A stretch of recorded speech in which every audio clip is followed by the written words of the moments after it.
Estou em Lviv. Esta é a maior cidade do oeste da Ucrânia. E atrás de mim está a magnífica Casa de Ópera. Você sabia que construíram isso em apenas 3 anos? Muito impressionante, por volta de 1900. Agora, aos meus pés, estão os vários jatos de uma fonte. Mas eles não estão funcionando agora porque é inverno, mas no verão eu estaria ficando todo molhado. E abaixo deles há um rio que corria por aqui, que agora faz parte do sistema moderno de esgoto da cidade. Mas no final do século XVIII, tudo isso foi pavimentado e foi nessa época que a cidade realmente prosperou. Lviv estava no cruzamento de muitas rotas comerciais e era uma cidade mercantil próspera. Eles construíam grandes e magníficos edifícios barrocos ao meu redor. Era uma cidade muito multilingüe e multicultural. E essa é a história que você ouve por toda a Europa o tempo todo ao longo dos últimos séculos. Você teria cidades em desenvolvimento com suas populações de judeus. Aqui havia armênios, poloneses e outros, cada um falando o seu idioma e preservando parte de suas culturas. E era cercado pelo que às vezes é chamado de mar ucraniano. Então essas seriam pessoas rústicas, em grande parte analfabetas, falando seu próprio idioma nativo, o ucraniano. Não participavam plenamente da história da cidade e muitas vezes eram proibidos, por exemplo, de estudar na universidade local. E não ter sua própria língua escrita, sendo impressa e amplamente divulgada, faz com que você tenha menos poder. E à medida que os vários poderes dominantes que surgiram faziam o que queriam, eles costumavam usar os mesmos lugares novamente, um tema recorrente na história europeia.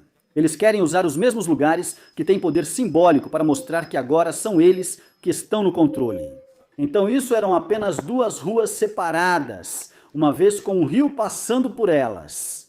Quando os soviéticos chegaram, quiseram unificar a área e afirmar: esta é a rua principal do centro da cidade. Vamos dar a ela um nome glorioso, e então eles a chamaram de Rua 1º de Maio. Depois da Revolução Russa, isso não durou muito porque o Terceiro Reich chegou e eles acharam que Praça Adolf Hitler soava muito melhor. Então havia uma escultura em forma de anel aqui simbolizando a unificação nazista. É exatamente onde estou agora. Mas então, quando os soviéticos libertaram a área novamente, isso, sem surpresa, foi removido e aqui se tornou a Avenida Lenin. Mas hoje isso aqui é a Avenida da Liberdade, o que talvez descreva o sentimento atual dos moradores locais. Quando desmontaram o monumento a Lenin, descobriram que seus alicerces eram feitos de lápides locais. De um lado desse espaço aberto estava essa reconstrução moderna de um trecho da muralha medieval da cidade.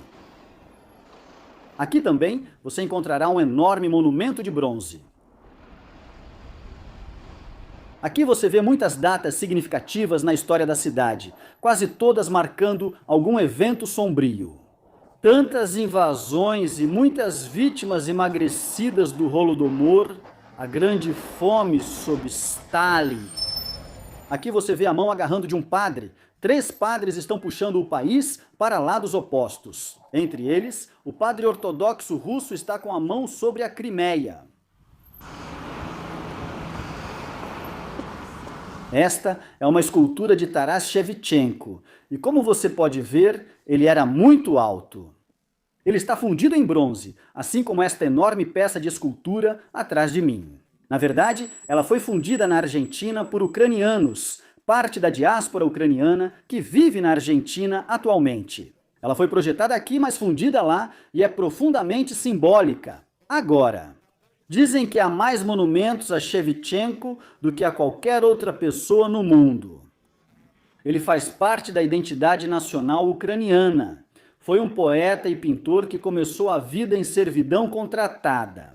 Mas ele foi acolhido por uma academia e se tornou um grande pintor. E principalmente um poeta que defendeu a poesia escrita especificamente em ucraniano. Durante muito tempo, muitas pessoas mantinham em casa uma Bíblia e uma cópia de suas obras. E ele não é apenas um defensor da identidade ucraniana, mas também da resistência ucraniana à influência externa. Essa onda de simbolismo de 12 metros tem Nossa Senhora Maria no topo e vários heróis nacionais abaixo. Shevchenko não era desta cidade, ele é uma figura nacional. E aqui está a versão mini, para pessoas cegas sentirem e polirem, completa com texto em braille. Ao lado, havia uma grade em forma de coração com fitas nomeadas amarradas. A etiqueta aqui diz algo como: não se esqueça daqueles que morreram pelo seu país e daqueles que estão presos. Ainda assim, Banksy Warzia. A Brigada Azov agora cresceu e se tornou um corpo completo e se destacou neste conflito. Mas dizem que muitos dos seus soldados que foram capturados estão sendo maltratados. Esta é a igreja da guarnição dos santos apóstolos Pedro e Paulo, que já foi uma igreja jesuíta. Após a Segunda Guerra Mundial, os soviéticos decidiram usá-la como depósito de livros. Em 2011, ela voltou a ser uma igreja e hoje está sendo restaurada. Esta igreja é uma igreja greco-católica, que assim como o anglicanismo inglês, é uma denominação de compromisso, fazendo a ponte entre o catolicismo polonês e a igreja ortodoxa ucraniana. Perceba que ela possui tanto o altar de uma quanto os ícones da outra. Aqui você vê uma fotografia de uma base militar que foi completamente destruída, exceto por uma cruz, esta cruz. Em 2014, a Operação Antiterrorista, é assim que eles chamam. Aqui, eles precisavam de um termo mais chamativo e muitas pessoas de Lviv atenderam ao chamado. Cada foto aqui é de uma pessoa desta cidade que morreu naquela operação e está enterrada aqui. Estou mostrando só metade deles para você.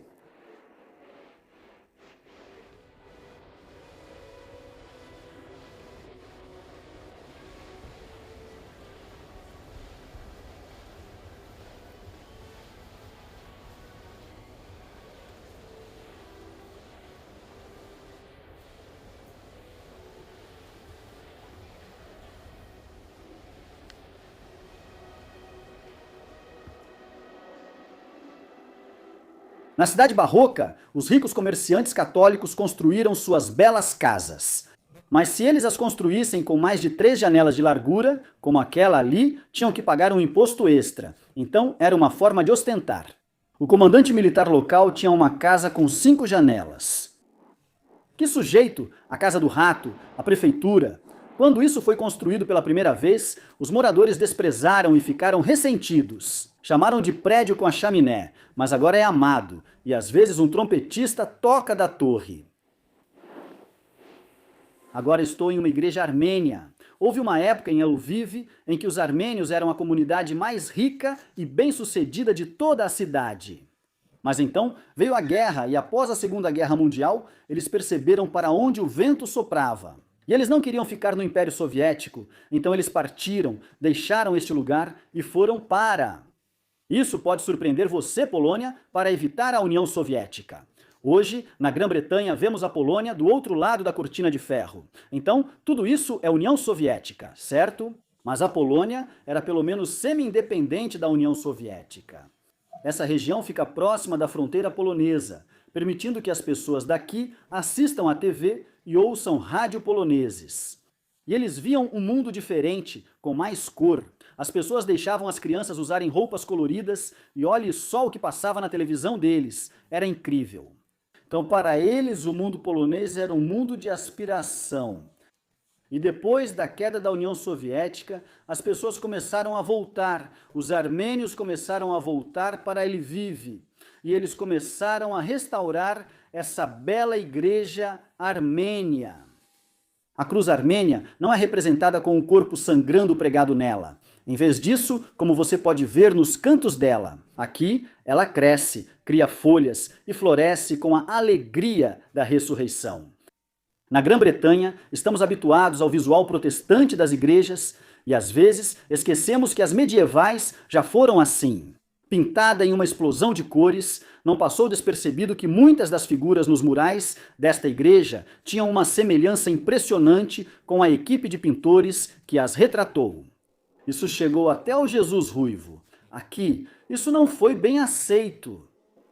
Esta pintura, claramente do século XX, mostra figuras cujos pés estão em chamas e não conseguem tocar o chão, pois eles decapitaram João Batista, que não estava na cena do presépio de Natal. Poderíamos estar em Croydon. Aqui vemos o cortejo fúnebre de um bispo santificado ao qual se juntaram os espíritos de monges ou frades falecidos, representados por linhas brancas simples. À esquerda aqui São Jorge, que não era o padroeiro turco de vários lugares, incluindo a Inglaterra, e à direita, carregando o bebê Jesus sobre um rio. São Cristóvão, padroeiro dos viajantes em todo lugar, inclusive dos armênios. O Frei Alegre, ele está alegre porque está bêbado. Estou em frente a um bar chamado Lampião de Querosene, e aqui você pode ver um lampião de querosene bem grande. Mas por que isso é significativo? Bem, Eluvive, talvez você não saiba. Este é, na verdade, o local de nascimento do lampião de querosene. E aqui temos uma escultura de Jan Zek, que foi o desenvolvedor dele. Ele foi o primeiro a encontrar uma maneira de refinar o óleo, que é abundantemente disponível aqui na geologia natural da região. Dizem que ele tentou transformar isso em álcool, mas ocorreu um desastre e virou querosene. No entanto, percebeu que isso tinha uma aplicação útil. E assim, com seu nariz de sorte e seu dedo do pé incrivelmente sortudo, ele desenvolveu a lâmpada de querosene. E dentro de um ano após essa invenção, uma coisa nova começou a acontecer. Cirurgias à noite. Aposto que consigo fazer com que ele tire uma foto daquela chapa de aço ao meu lado. Aqui estão dois belos vitrais, ou pelo menos eu suponho que sejam belos vitrais.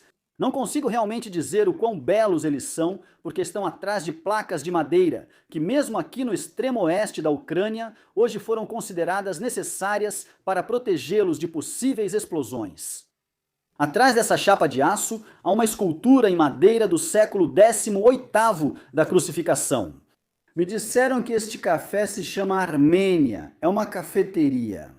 E você talvez saiba que no século XVIII, na Grã-Bretanha, havia muitos cafés em Londres, e várias pessoas escreviam panfletos sobre todo tipo de assunto polêmico. Era no café que as pessoas se reuniam e onde germinavam ideias, possivelmente revolucionárias, e os cafés em Lviv também desempenhavam esse papel. Antes da Segunda Guerra Mundial, havia muitos cafés aqui, mas isso terminou durante a guerra. Depois, na era soviética, não havia café para tomar. Incrivelmente, cerca de 5 cafés conseguiram sobreviver de alguma forma. Este aqui foi criado na década de 1970. E foi aqui que os dissidentes fomentaram as sementes da revolução. Eles estavam lutando contra o Império Soviético. E desde 1990, toda a revolução que aconteceu na Ucrânia teve algumas de suas sementes plantadas aqui. Ideias nos cafés eram compartilhadas, e mesmo que os protestos em massa realmente acontecessem em outro lugar, talvez em Kiev, este lugar teve um papel importante. Uma grande diferença entre os protestos mais recentes, no entanto, é que os dissidentes anteriores, os da década de 1970, muitos deles foram enviados para gulags. Eu esbarrei em um cara americano que morou na Rússia de 1998 a 2002 e lá assistiu à ascensão de Putin. E ele queria dizer algo, então deixei ele falar. Este é um país que não faz parte do Império Russo, é algo claramente diferente da Rússia. Este é um país europeu que deseja o Estado de Direito, deseja democracia e que cada cidadão tenha um voto e sua própria voz.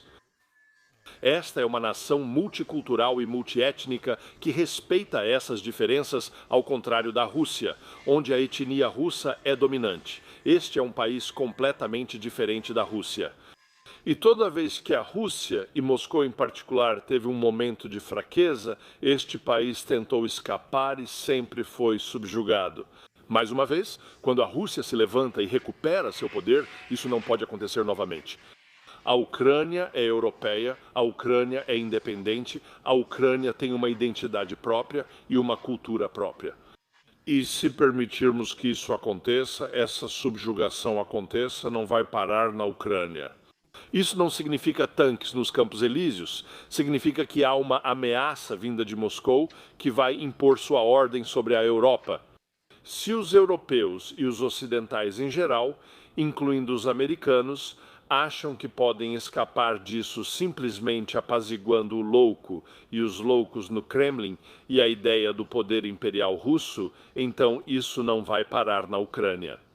Não será necessariamente uma guerra, não serão necessariamente tanques, como dizem, ou navios russos em Portsmouth. Isso simplesmente significará que a Rússia terá uma dominação indevida sobre a Europa. E se os europeus e os ocidentais ignorarem isso, estarão plantando as sementes da própria ruína. É isso que eu faço. Uau, tudo bem, é isso. Justo, vamos parar aqui. Fui levado a um bar-café-galeria de arte incrivelmente descolado chamado Zyga, que se orgulhava de seu passado não conformista. Não tenho certeza se esses cigarros são uma obra de arte ou um anúncio. Ah não, é um beco sem saída. Não tema, há uma escada para o céu. Atrás de mim, vemos algumas das fortificações medievais da cidade antiga no topo. É uma reconstrução moderna, claro, mas dá para ver a passarela lá em cima e alguns arcos de tijolos. E acho que há alguma alvenaria original preservada lá embaixo. Agora estou no bairro judeu. No auge de Vis, cerca de 30% da população era judia. Eles não estavam concentrados em uma área só. Você podia atravessar a rua e encontrar algumas casas judaicas. A população era um pouco misturada, mas esta era a cabana judaica aqui, e hoje é um memorial. Este espaço aqui era onde ficava uma sinagoga, e ali adiante há outro grande espaço onde havia outra. Infelizmente, é a mesma velha história. Os nazistas vieram aqui, havia mais de 40 sinagogas, e quando eles foram embora, restaram apenas 2. Isso porque escolheram usar essas 2 como estábulos. O restante foi deliberadamente destruído e a população judaica passou de algo em torno de 130 a 150 mil para apenas 800. Outra grande igreja barroca, fico me perguntando como essa aqui atrás de mim sobreviveu, uma estrutura barroca colossal que foi construída para a glória de Deus, mas sob os soviéticos. Você pode se surpreender ao saber que o motivo de ela ter sobrevivido tão bem é que eles a usaram como museu do ateísmo. Um personagem local era um vagabundo chamado Slavik, que foi fotografado usando uma grande variedade de roupas. E, por algum motivo, a marca de moda de luxo Balenciaga, que eu nunca tinha ouvido falar, tem copiado vários dos visuais dele, às vezes de forma muito precisa. Então, se você quiser se parecer com um vagabundo ucraniano, compre Balenciaga. Atrás de mim está um prédio bem bonito. É uma espécie de híbrido dos estilos Art Nouveau e Art Deco. E me mostraram um detalhe que é o seguinte. Lá em cima, há letras que formam um número. A primeira letra cirílica, parecida com um A, geralmente representa 1. Você percebe isso? Ela possui um pequeno Z inclinado acima, indicando 1000. Para complicar, há versões diferentes desse sistema numérico. Mas de qualquer forma, a próxima, aquela única letra, representa 900. Agora, não existe o 0. Em vez disso, vamos direto para a última, que se parece um pouco com um E, e isso significa 5. Então, 1905. 1905. Ei, Santa yo, Santa, Santa, Santa, ei. Aqui temos o lado de fora das fortificações da cidade. E fora da cidade é um bom lugar para construir um desses prédios, ou um daqueles prédios ali. Você consegue ver? Ele tem paredes muito grossas e não tinha muitas janelas. Acho que depois eles adicionaram algumas. É um arsenal, é onde você guarda seu suprimento de pólvora. Você não quer que uma dessas coisas pegue fogo, muito menos que isso ocorra na sua cidade ou próximo a ela. E atrás de mim, aqui temos uma estátua de Ivan Fedorovich. E ele foi um pioneiro da impressão, especialmente dos idiomas desta região, destas partes. Ele se tornou, por assim dizer, o pai da palavra impressa. E todo esse mundo para a União Soviética, e os soviéticos queriam que ele fosse enterrado na Rússia, mas nunca conseguiram encontrar o corpo dele. Aparentemente, eles queriam fazer algo semelhante com Potemkin quando foram a Kherson. Recentemente, eles entraram em uma catedral e desenterraram o corpo dele, mas dizem que depois o perderam. Atrás de mim está uma escultura desse cara com aquele porco. Na verdade, você não pode ver a escultura porque ela foi cercada com tábuas para protegê-la caso haja um ataque aéreo. Mas o texto diz que você poderá vê-la novamente depois da vitória.